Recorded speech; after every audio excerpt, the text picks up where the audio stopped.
Okay, so thank you for taking time out of your busy schedule to meet with us today. Today's our last meeting for this academic year, and hopefully we'll have, well, most likely we'll have another meeting in September. And then I'm hoping that that meeting will be an in-person meeting, and I've secured a site for the, and I just need to get the dates down, and most likely the September meeting will be at St. Mary's Boys Home for the Boys in Beaverton. So she said that she was willing to host us. So hopefully people will be able to join us in person, and if not, we'll do the webinar and we will record the September meeting. So without further ado,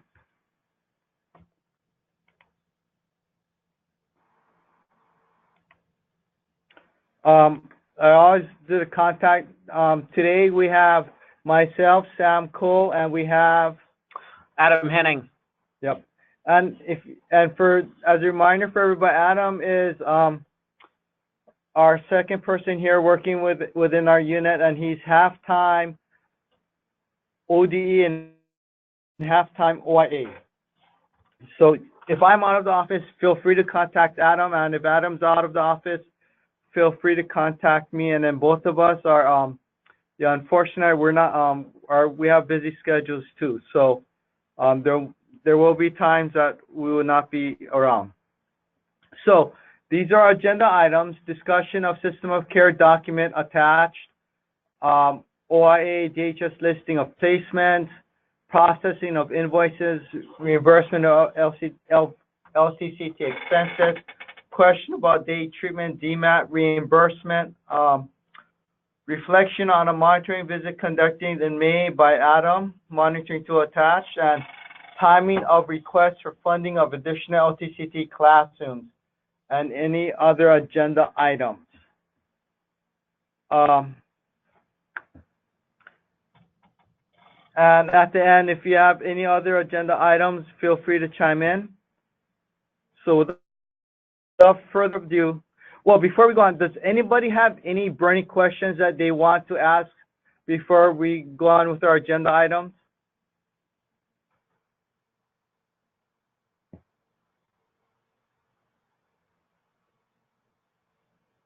Okay, I guess none, so we'll start. So the other month I sent out the system of care document that DHS is asking for feedback on, and some people want, just like last time when we talked about, some people had questions about it and so forth and wanted to discuss it. I wanted to point out something on here where it was not a recommendation, but it is just something that other states are doing, and some people, when they read it, they may have missed that.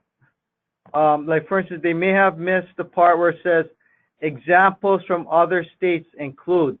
It is not, the first one is not a recommendation. It's just saying other states do this, and that is contract with one statewide entity to manage all children and youth in state custody, Child Welfare and Oregon Youth Authority. The document is not recommending, any one of those. It's just stating that these are some examples where other states have, some examples of other states.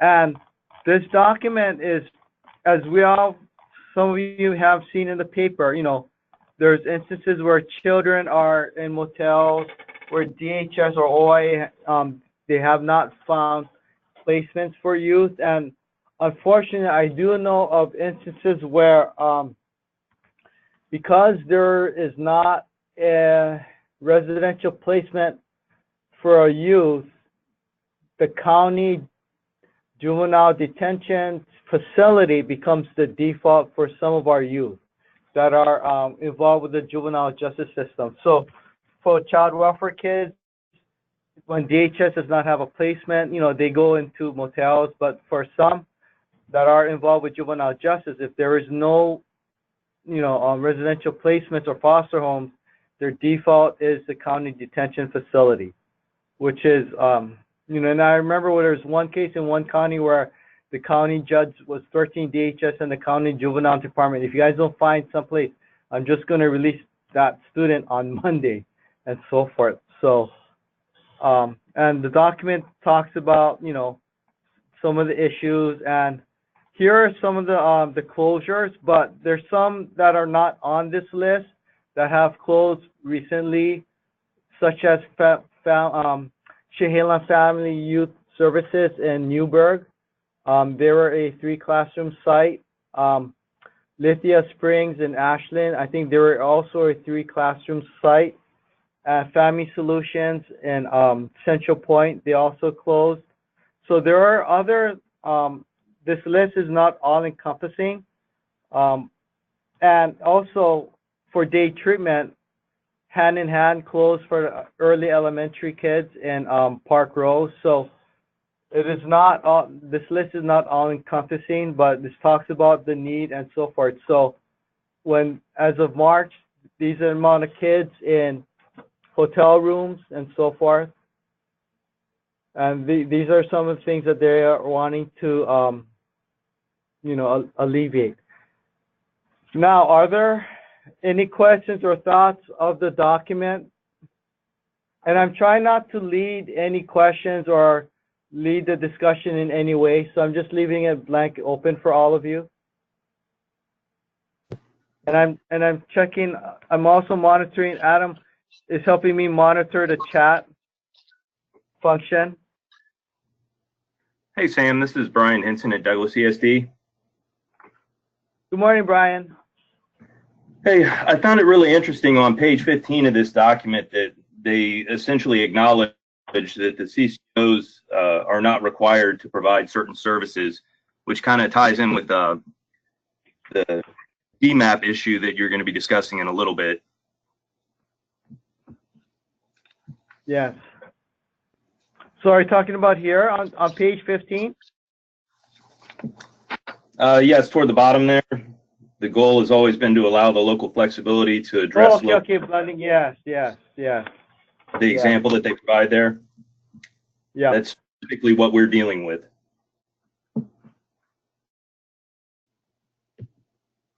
Yep, and then the restrictions on some of the funding.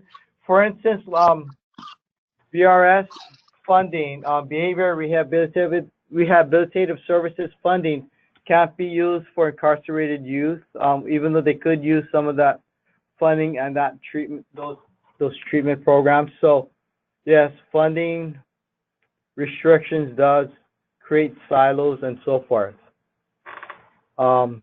Anything else? Anyone else notice anything from the document? Or any suggestions or recommendations?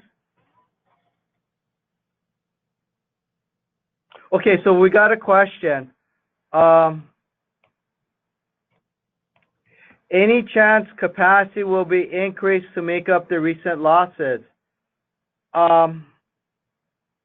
That is up to both OIA and DHS and OHA. And I've heard through the grapevine certain sites that have closed in the past are slated to reopen. So that is a possibility. And here's an update. Unfortunately, right now we've been notified one of our sites, well actually since this school year, Win Watts closed one classroom, and Win Watts is in the Reynolds School District, run by the educational program run by MESD. They closed one classroom. A day treatment site in North Bend, Cairo's Coastline, they closed one classroom for elementary temporarily from spring break until the end of the school year, and slated to reopen this fall. And we've gotten word, but not a definite date, but we heard that the potential that Cairo's Three Bridges, which is a one-site classroom residential in Grants Pass, may also close. So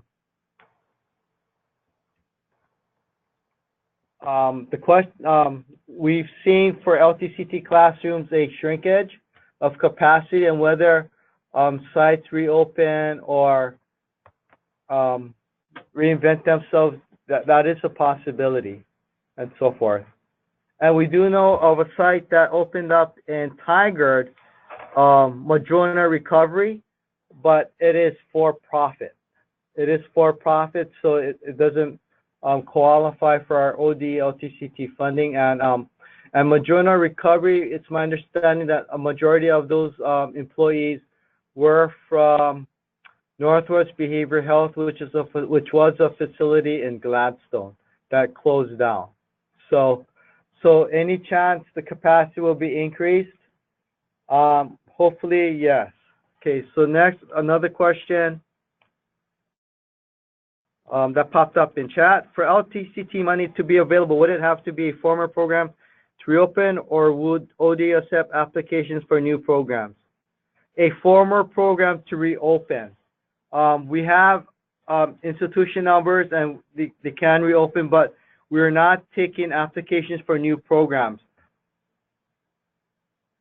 So it would have to be for available. It would have, for instance, it would have to be like if when hand in hand closed, it would have to be hand in hand. There was an instance where Rosemont closed and they reopened under Sage.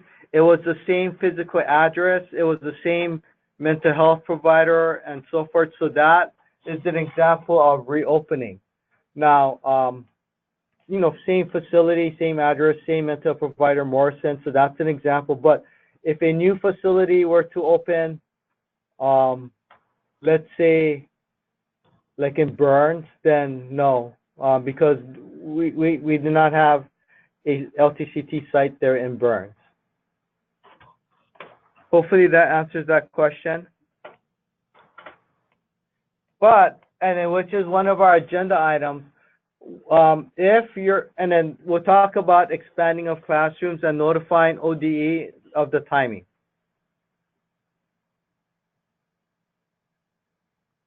Okay, so someone asked, do you know what the reasons are why so many of the programs or classes have shut down across the state?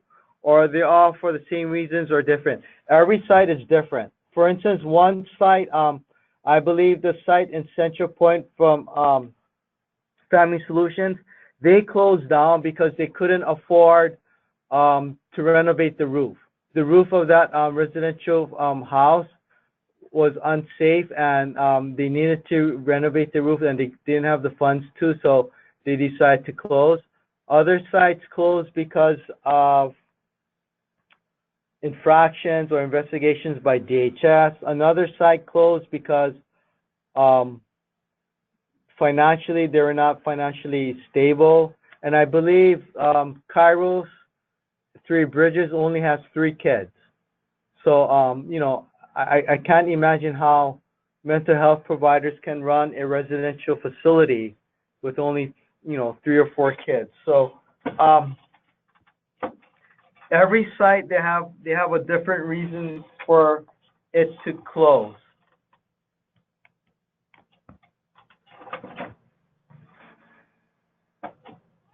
Any other question?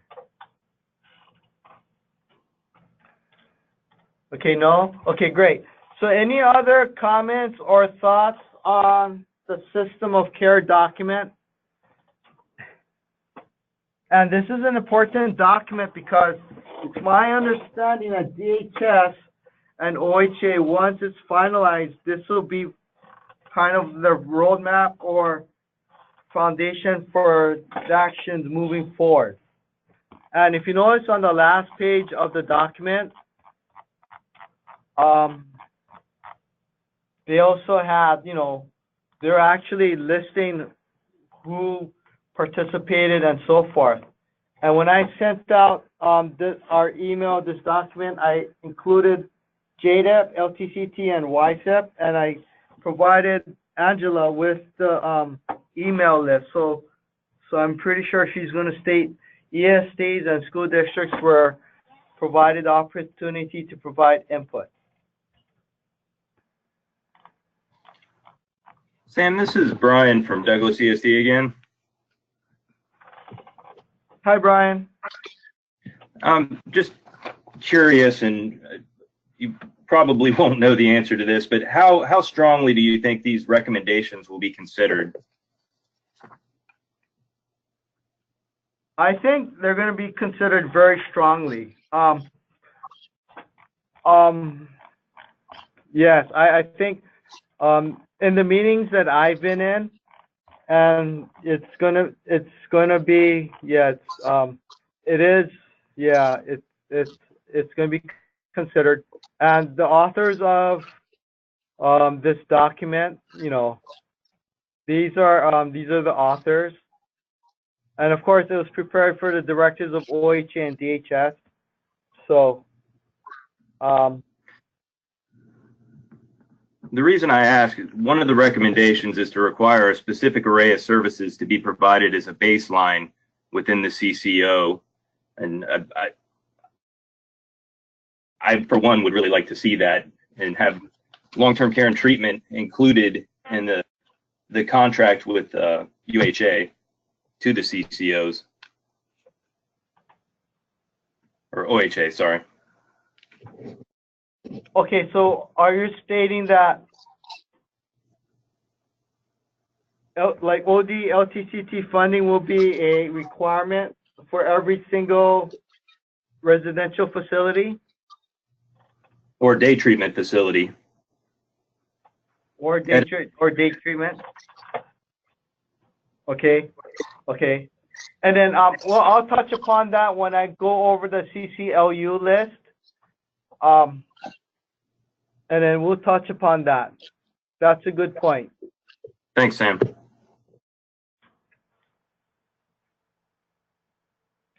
Anyone else with comments or thoughts?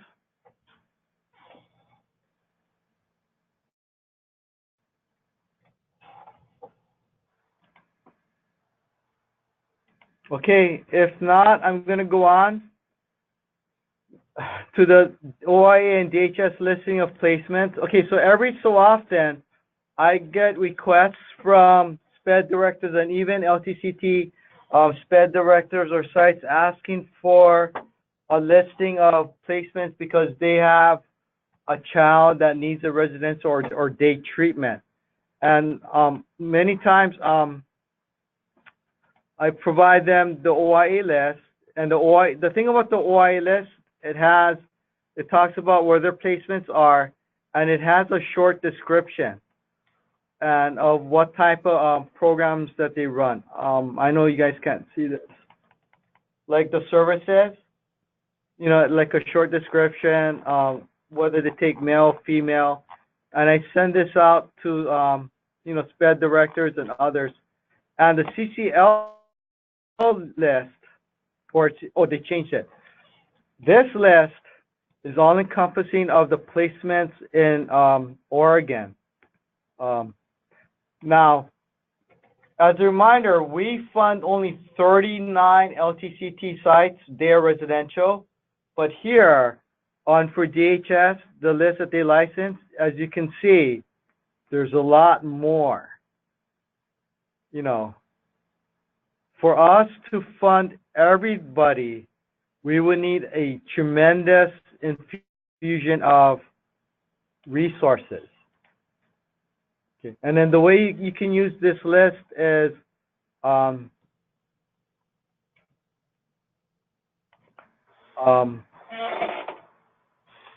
here, select all. You can go residential.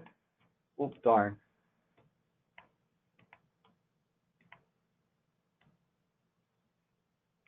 There's therapeutic school. There's residential care, residential. There's day treatment, BRS-based treatment, and so forth. And then you see, like here, some of ours. These are some of our. There's Safe Center, Jasper Mountain in Springfield, Lowell, New Beginnings, and so forth. So, New Beginnings is a Kairos program. So there's quite a bit, and we don't fund all of them, you know. So as you could see, for us to fund, we would, seriously, if we had the funds available, we'd like to fund every single day in residential treatment facility, but we just don't have the funding available. With the funding we have right now, I think we're funding all the LTCT side at 76% or 77% this year. So, yeah. But these are two resources for you. I sent out towards everybody to see if anyone has, questions, because I've received questions in the past from people asking about where are some day treatment sites, some residential treatment sites available for students. Any questions about these two documents? And I'm going to check the chat site.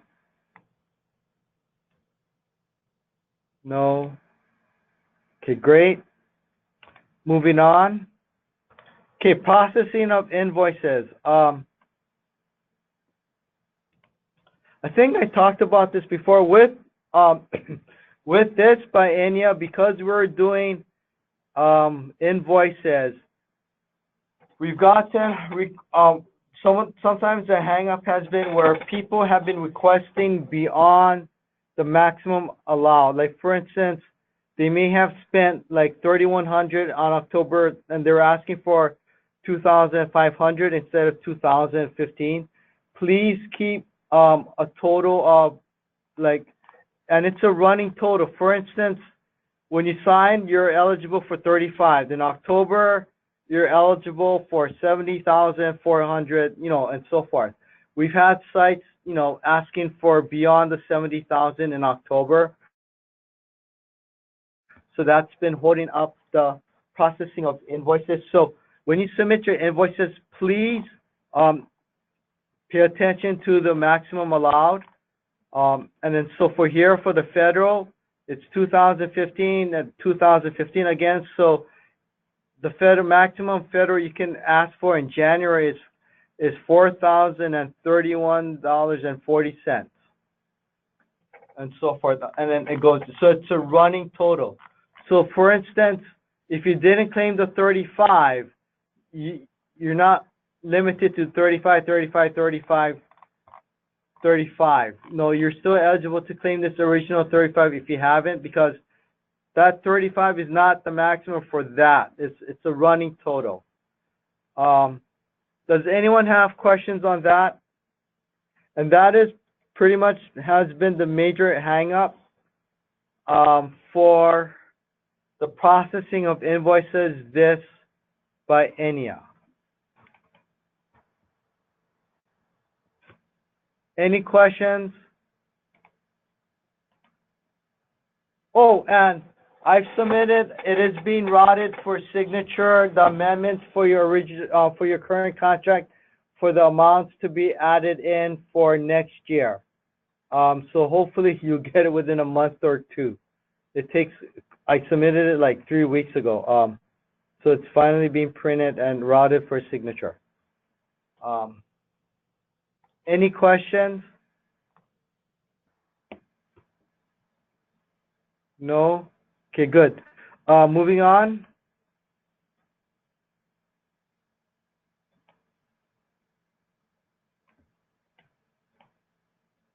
Okay, so the other month I received a request from one of our LTCT sites asking about DMAT reimbursement, and I talked about the LTCT closures. So, Brian, do you mind talking about the situation in your county? Happy to, Sam.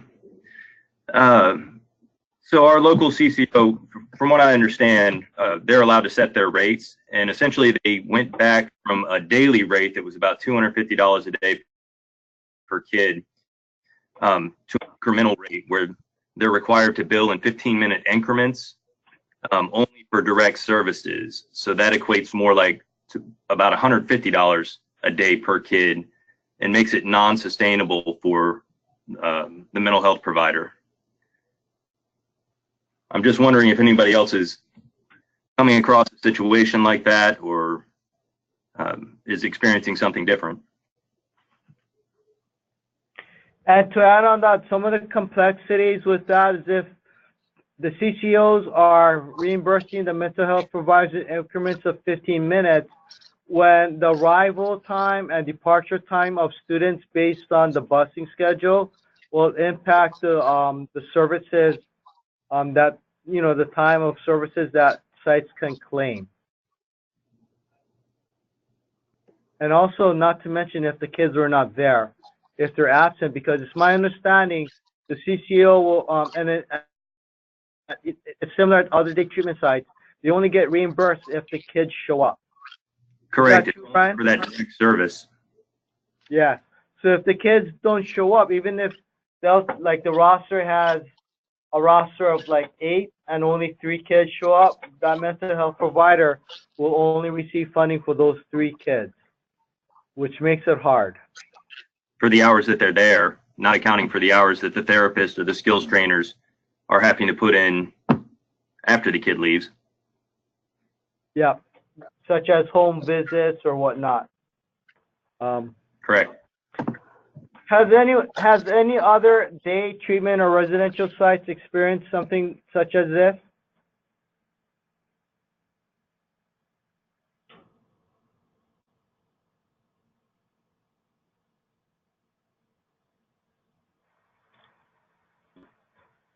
And I'm checking the chat too.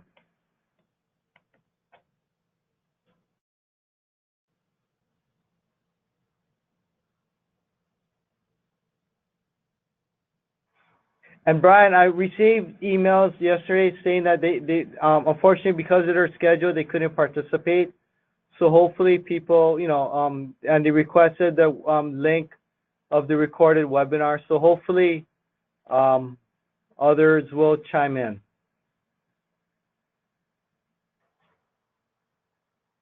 So I guess it might be just yours.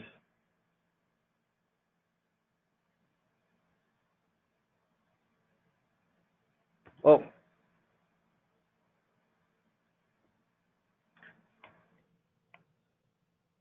Okay, a question popped up, but it's unrelated.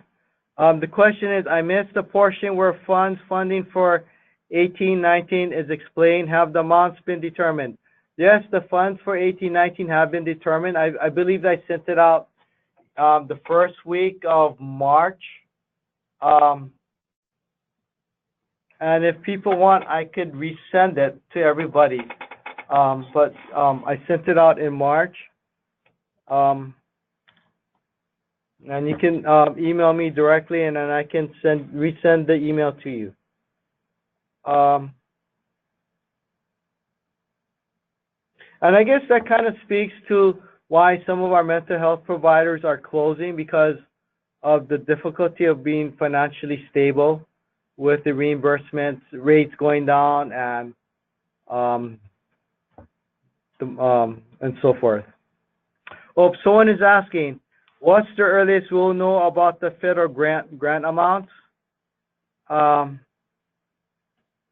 18-19? Generally, U.S. DOE finalizes the IDA and Title 1D like late July or August and so forth. And as soon as I get that, because I already have the Title 1D counts and I received our IDA counts last week, which I sent out to everybody. As soon as I get our allotment from the feds, then I can send out. And as everyone knows, federal funding levels is all dependent on Congress and our president, you know, signing off on certain things. So hopefully, generally late summer, I'll notify everybody.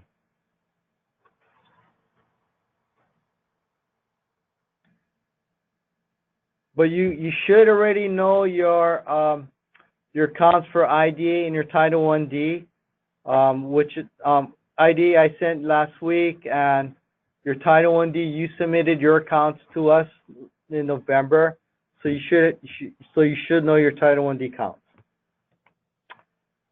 Okay, so next on our agenda are monitoring tool. And some questions that came up about the monitoring tool, like some people asked, how were the assignments selected? Here are the assignments. Basically, by general rule of thumb, the sites that had OIA kids, Adam, and the sites that are generally non-OIA or elementary were myself, Sam. So that's how we're kind of, that's how it was broken out. As a reminder, it doesn't have to be, the monitoring visits do not have to be completed by this June.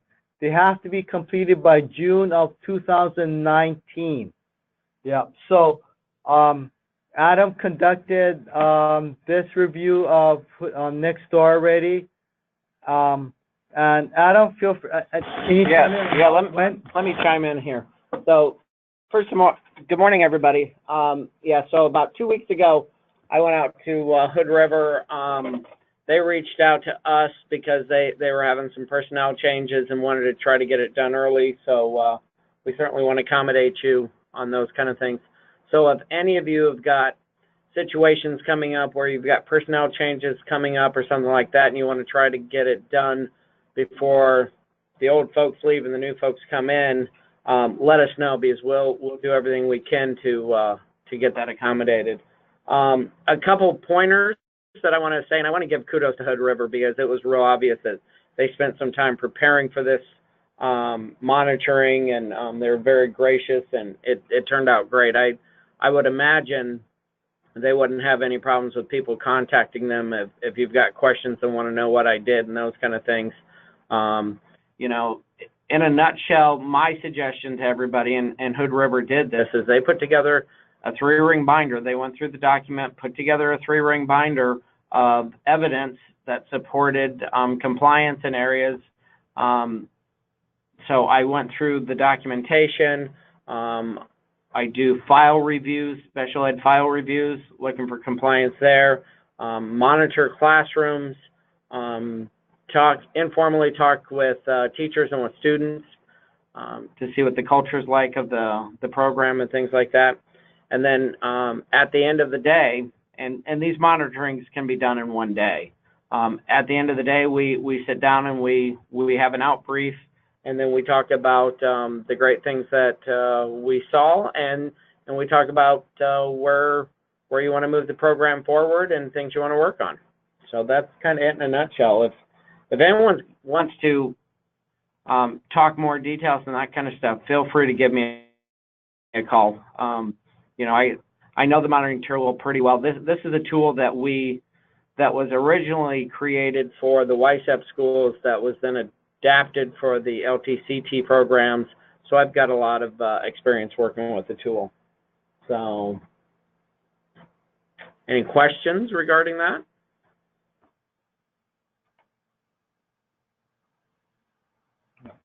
Okay. And it's on site. If you have multiple, like for instance, if your school district has 3 sites, 3 institution numbers, it's 1 monitoring tool per site. So you have 3 binders or 3 visits, and it has to be on site. And it is a federal requirement that we monitor the sites once every 3 years. So and this is for Title I-D and for ourselves and so forth. Now, a question came up yesterday about education plan. So here's the education plan website. It's part of our diploma requirements, and it's under, you know, personalized learning requirements, resources for education plan. And here it talks about education plan and profile. And I think I launched it. Here it is. So there's a PDF talking about the education plan and profile. Now, you don't, this is just like a sample. Your student information system may have a different format or whatnot. And it's about, you know, like the course of study. It's very similar to, you know, transition and so forth, like what, what they're going to take in ninth grade, 10th grade, 11th grade, and so forth. And so forth. So, someone asked what education plan, and so forth. So this is the education plan format.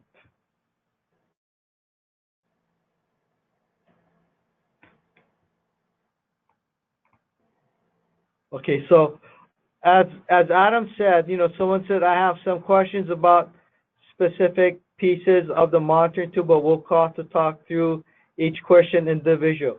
Feel free to contact Adam or myself. And then just to let you know, I think I will be out of the office next week because great timing. I'll be at the Title 1D conference where I get to spend 3 days with USDOE, reminding us of our regulatory and monitoring requirements for Title 1D in DC next week. So feel free to give me a call this week or Adam this week or next week. Any other questions? And I have to say, this is one of the first webinars where everyone has muted their phones. We don't have a lot of background noise or interference, or one of the first times we don't have music playing in the background. Thank you, everybody out in the out there. Next, timing of requests. So, and that's how it goes. Like after the allotments were given out for 1819, two sites asked about, oh, can we add classrooms? It's kind of late, but I didn't shut the door. But if you're going to increase your classroom capacity for 1920, let us know by the latest in February, because that's when we start calculating the amounts for the following year. And remember, because roughly 50% of our funding is general fund, and it is a set amount, if we have 19 million divided by it, like let's say we have 50 classrooms. Actually, we have about 98 classrooms. So it'll be like 19 million divided, instead of by 98 classrooms, 105 classrooms. So everyone's slice of the pie of the available LTCT funding will diminish. So that's why we need to know by February whether your site is going to expand or not by the number of classrooms. So so please, if you have any inkling next year, and I already told two sites, we'll connect up in February. I'll ask again whether it's going to happen or not, and so forth. Hi, Sam. This is Sandy at High Desert. Hi, Sandy. I was just there the whole week last week. Oh, did your two High Desert people let you know I was there? They did not. Okay. I met you there a few weeks back. Yes, I was there for the COIC accreditation. I was unaware that High Desert did the evaluations for COIC. Oh, yeah. Yes. I guess my question, Sam, is around funding. When we're funded at 77%, it begs the question of adding new classrooms and reopening programs and all of the talk about financial stability. So I just have a wondering about that, and how by opening new sites we're going to be able to get the financial stability to run the programs that we currently have. That's a very good question, Sandy. And the way we discussed this internally here at ODE, and then the stance that we kind of arrived at is, we felt that it is not ODE's place to tell a mental health provider to limit their capacity to serve more students. Like for instance, let's say I'm just going to use your Hope, like Hope Academy. Like suppose you had the capacity to serve 8 kids, But if your mental health provider wants to expand to a middle school program, and to serve additional 8 kids, whether we have ODE funding or not, if we don't provide the ODE LTCT resources, then the resident school district where the treatment facility resides would have to fund education. So, and then we felt, if it is a factor, but it shouldn't be the determining factor on whether a mental health provider expands their capacity to serve more kids. Does that kind of make sense? Yeah, and then I guess what's our response to that? So if we don't have control over that, and we have to provide the education, what are we doing to secure more education dollars to be able to respond to those requests? Right, and then for 1921, as of right now, there is no. Our unit has not submitted a policy option package for additional LTCT funding, because we kind of are being strategic, and we're asking for additional for JDEP and YSEP, because JDEP and YSEP has been traditionally underfunded, and they are, and our JDEP population has come to the point where I think out of 12 JDEP sites, only 4 sites or 5 sites generate sufficient ADM for a full-time teacher. Now, pretty much all the 8 JDEP sites out of 12 do not generate sufficient ADM for a full-time teacher, where supplemental funding has to be provided. And Deschutes is a site where, when I first started here at ODE, Deschutes had sufficient ADM for 2 classrooms and 2 teachers, but now I think their ADM is about 8 or 9 kids too. So, and luckily crime is down, and juvenile departments and OIA, they're using other methods of sanctioning students instead of just incarcerating them. So the ADM in JDEP and YSEP is tremendously down. So there is a tremendous need for additional infusion of funds for LTCT. We were strategic and said, because we can't ask for too much every biennial, we decided to go for JDEP YSEP.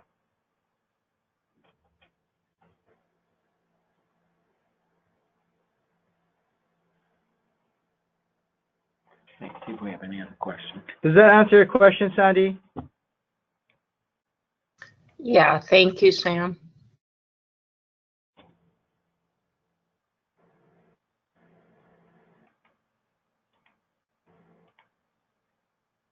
Does anyone have any items or questions?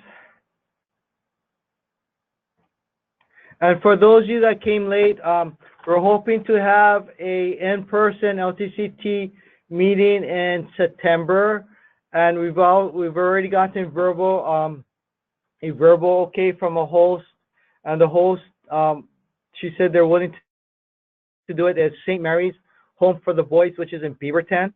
So if it is an in-person meeting there, I'll bring my laptop and projector, and it'll be both in person and webinar, where people can go to St. Mary's to tour and to see the wonderful educational program they have.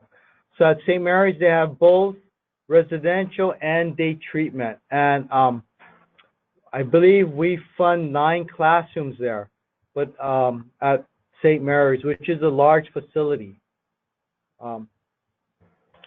So any other, okay, so the question is from the chat, do you have a date for September? Not yet. I'll finalize the date with our contacts at Northwest Regional ESD, and I'll get back with everybody on the date.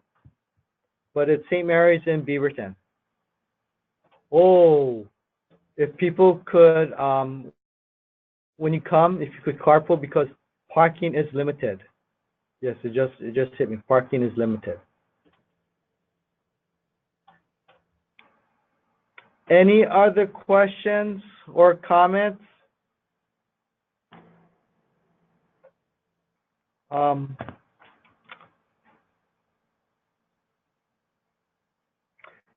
It's 9:46 a.m. And if there's no other comments or questions, thank you everybody for taking time out of your busy schedule or participating. Have a good weekend, and feel free to email me or Adam right now on email us 3 dates and that you want us to come for the monitoring, and we'll do our best to accommodate your request. Thank you everybody. Have a good day. Bye-bye.